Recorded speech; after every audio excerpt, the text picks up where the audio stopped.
Hello there, and welcome to another episode of Electric Sheep. Let's get things going with Inamal, or maybe it's pronounced Inamal. Alrighty, let's get going. Inamal. There were no stars above Inamal, only a ceiling of slow-moving glass. The city had forgotten what the sky looked like. Some said the glass was the remnant of a god's tear, frozen mid-fall. Others whispered it was a dome built to keep something in, not out.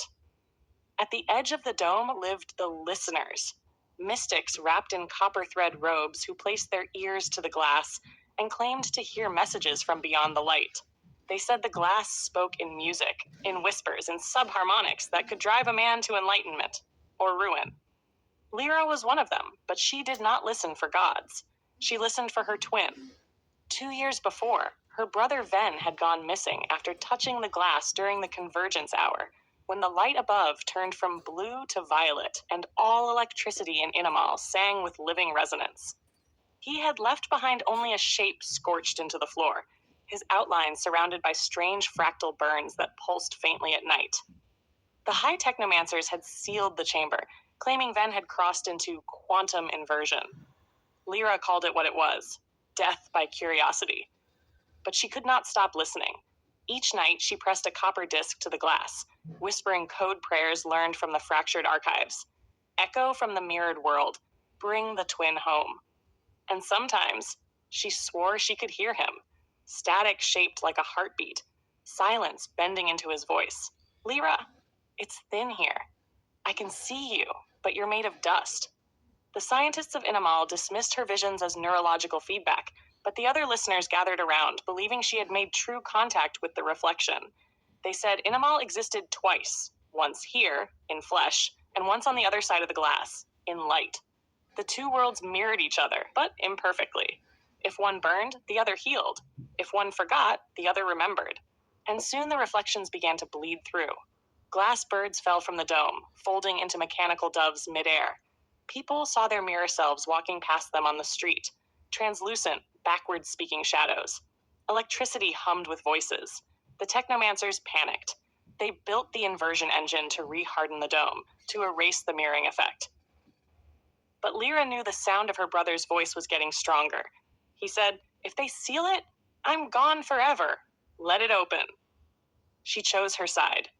The night of the rehardening, as the city's core began to glow, she climbed the ladder to the apex of the dome and pressed her hand against the trembling glass. The vibrations were wild now, half symphony, half storm. She saw her reflection, not her, but a luminous twin of light, smiling.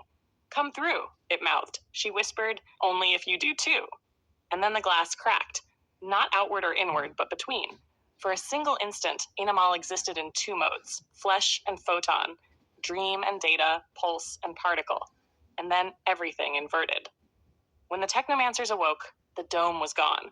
The city stood beneath an open sky for the first time in 1,000 years, but half the people were missing. In their place were beings of glass and light, walking calmly, touching walls, studying shadows, as if seeing matter for the first time. They called themselves Inamari. They said the humans were safe, just in the other world now. They said both sides had been blind too long.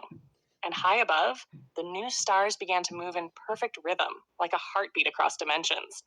Lyra's heartbeat, echoing through the thin membrane between two realities that had finally learned to listen. Well, I really like that story, but once again, that's not my work. It's the work of ChatGPT. But the name Inamal, or how I pronounced it, Inamal, that name is very important to me, and that name will come back in future stories. Maybe not related to this story, but was very interested to see what was done with that name. Yeah. My name is Joseph Arthur Roszell. I want to thank you for watching. I want to wish you all luck in the world, and I want you to remember that I love you. Peace out.